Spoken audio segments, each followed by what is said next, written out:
I welcome you all with Islamic greetings. Assalamu alaikum wa rahmatullahi wa barakatuh. May peace, mercy, and blessings of Creator of the universe, Allah subhanahu wa ta'ala, be on all of you. Myself, Dr. Ahmed Sheikh, PhD, DSc, Doctor of Science, Head of Chemistry Department, Maharashtra College, Mumbai University, President Islamic Vision Research Center.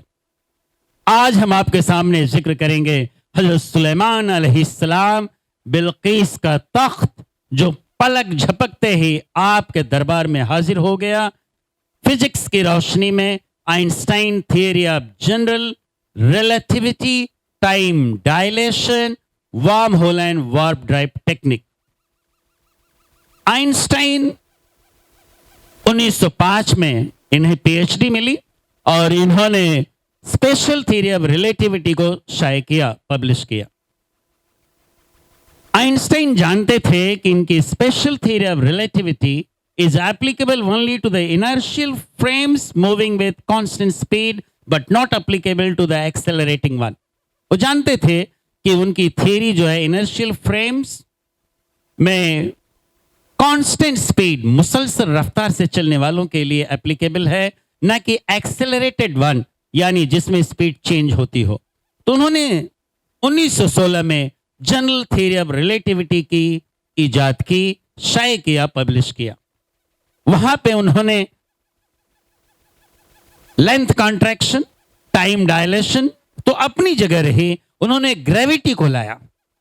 Gravity के जरिए उन्होंने time space curve, मास का बढ़ जाना और उसके साथ साथ टाइम का कॉन्ट्रैक्ट हो जाना एंड बेंडिंग ऑफ लाइट, इन सब चीजों का जिक्र किया। हम जानते हैं कि अगर यहां पर स्पीड ऑफ लाइट जो है 3 × 10⁵ किलोमीटर पर सेकेंड है, 1,86,000 माइल्स पर सेकेंड है रोशनी की रफ्तार। अगर कोई 50 से 90% रोशनी की रफ्तार से चलता है तो टाइम हाफ हो जाएगा, आधा हो जाएगा, और द्रव्यमान यानी मास जो है डबल हो जाएगा।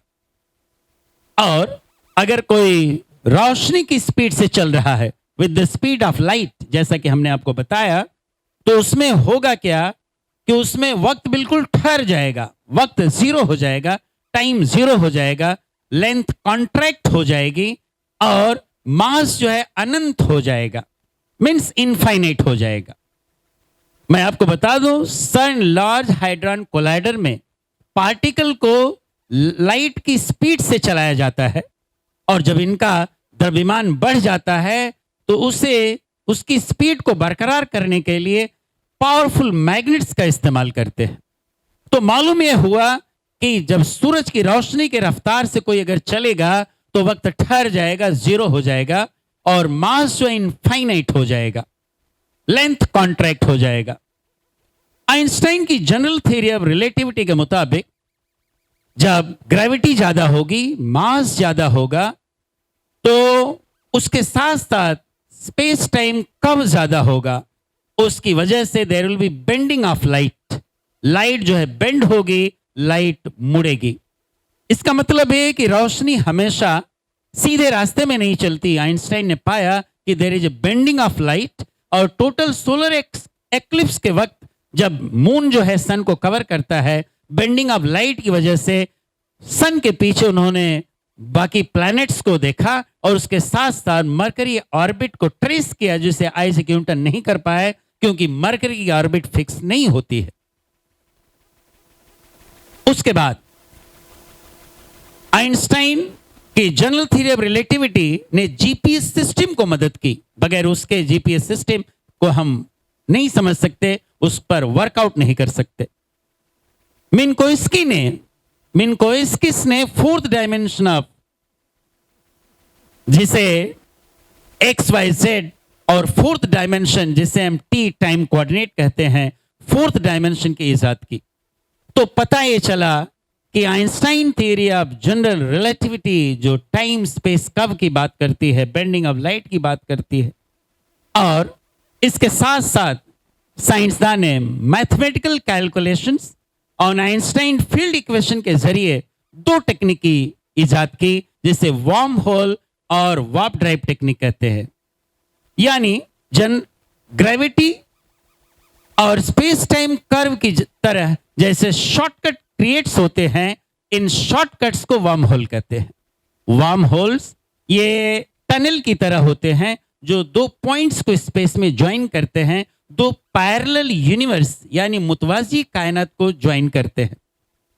और इनकी साइज तो बहुत छोटी होती है, 10⁻³ सेंटीमीटर। ट्रेवल करना इनसे मुश्किल है, लेकिन साइंसदान पॉजिटिव कर रहे हैं और ये कह रहे हैं कि हम भविष्य में वर्म होल के जरिए सफर कर सकते हैं। और यही नहीं, उन्होंने ये भी कहा कि पास्ट में एडवांस सिविलाइजेशन, तरक्की याफ्ता तहजीबें सफर कर चुके हैं। यानी ये इशारा कर रहा है पैगंबर मोहम्मद सल्लल्लाहु अलैहि वसल्लम की तरफ, जिन्होंने मेराज की रात में काबा, मक्का से जेरूसलम, बैतुल मक़दिस और वहां से सातों आसमानों का सफर, उसके आगे का सफर रात के एक छोटे से हिस्से में किया। जब वापस पलटे तो आपके दरवाजे की कुंडी और दरवाजा हिलता रहा, बिस्तर गर्म रहा। यानी absolute case of time dilation and length contraction. Time ठहर गया, वक्त ठहर गया और दूरियां बिल्कुल जीरो हो गई, कम हो गई। तो मालूम यह हुआ कि वर्म होल वार्प ड्राइव के जरिए सफर किया जा सकता है। और वार्प ड्राइव क्या है? वार्प ड्राइव इसमें व्हीकल को, सवारी को, इसे तेज रफ्तार से, सूरज की रोशनी की रफ्तार से चलने की जरूरत नहीं। इसमें व्हीकल के स्पेस को, सवारी की स्पेस को बैक साइड से सूरज की रोशनी की रफ्तार से इसे एक्सपांड किया जाता है, बढ़ाया जाता है और सामने से कॉन्ट्रैक्ट किया जाता है, सिकुड़ा जाता है। और इंसान अपनी मंजिल को बगैर मूव किए अपनी मंजिल को पहुंच जाता है, even faster than the speed of light. यानी सूरज की रोशनी भी इतनी तेज नहीं पहुंच सकती है। यानी वर्म होल और वार्प ड्राइव के जरिए सूरज की रोशनी से भी ज्यादा तेज रफ्तार से हम बगैर मूव किए एक जगह से दूसरी जगह पहुंच सकते हैं। ये आज की तहकीक बता रही है। आइए हमने तो आपको बताया मेराजुन नबी, जिसका जिक्र कुरान में चैप्टर नंबर 17 सूरह बनी इसराइल आयत नंबर 1 में पहला हिस्सा और दूसरा हिस्सा सफर का, आसमानों का सफर का, ये सूरह नज्म सूरत नंबर 53 आयत नंबर 1 से 18 तक दर्ज है। और मैं आपको बताऊं कि कुरान में ही जो हमारा टॉपिक है, बिल्कीस का तख्त हजरत सुलेमान अलैहिस्सलाम के दरबार में पलक झपकने के पहले आ गया, even faster than the speed of light. अल्लाह तबारक तआला कुरान पाक में इरशाद फरमा रहा है, चैप्टर नंबर 27 सूरह नम्ल आयत नंबर 38, 39, 40, या अय्युहल मलऊ अय्युकुम यातीनी बि अर्शिहा क़ब्ल अन यातूनी मुस्लिमीन क़ाल इफ़रीतुम मिनल जिन्नि अना आतिका बिही क़ब्ल अन तक़ूम मिन मक़ामिक व इन्नी अलैहि लक़विय्युन अमीन क़ाल लज़ी इंदहु इल्मुम मिनल किताब अना आतिका बिही क़ब्ल अन यर्तद्द इलैका तरफ़ुक फलम्मा रआहु मुस्तक़िरन इंदहु क़ाल हाज़ा मिन फ़ज़्लि रब्बी।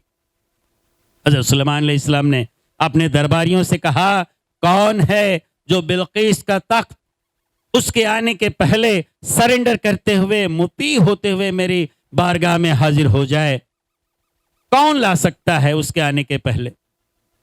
एक खबीर जिन ने कहा कि मैं उसे आपकी मजलिस को बर्खास्त होने के पहले ला दूंगा, मैं अमानतदार हूं और ताकतवर हूं। इस पर आसिफ बिन बरखिया, जिन्हें किताब का इल्म था, उन्होंने कहा मैं इसे पलक झपकने के पहले ला दूंगा। और जब दरबार में हज़रत सुलेमान अलैहिस्सलाम के तख्त के बाजू में जब आपने देखा कि बिल्कीस का तख्त मौजूद है, आपने कहा मेरे अल्लाह के फजल से है। In short, my message to the advanced physicists who are having advanced knowledge of physics, the entire journey of prophet Muhammad सल्लल्लाहु अलैहि वसल्लम of Miraj, that is from Kaaba in Mecca to Baitul Maqdis in Jerusalem, and from there to all the seven heavens, beyond that coming back in no time, in a moment I can say, as well as the throne of Bilqis which came in the court of Hazrat Sulaiman alayhi salam within the twinkling of an eye, there is an excellent coherence between the two. And not only that, Allah Tabaraka Ta'ala is declaring in the glorious Quran, chapter number 54, Surah Qamar, verse number 50, Our command is unique one, brought out swiftly within the twinkling of an eye. हमारा काम, हमारी बात तो बात की बात है जैसे पलक का मारना. अल्लाह तबारक तआला दूसरी जगह ऐलान फरमा रहा है, चैप्टर नंबर 36 सूरह यासीन वर्स नंबर 82, इन्नमा अमरुहु इदा अरादा शैअन अन यक़ूल लहु कुन फयकून. When Allah wills to do anything, He says to it, be, and it comes into being. जब अल्लाह किसी चीज का इरादा फरमाता है, कहता है हो जा, तो वो हो जाती है. अस्सलामु अलैकुम व रहमतुल्लाहि व बरकातुहू.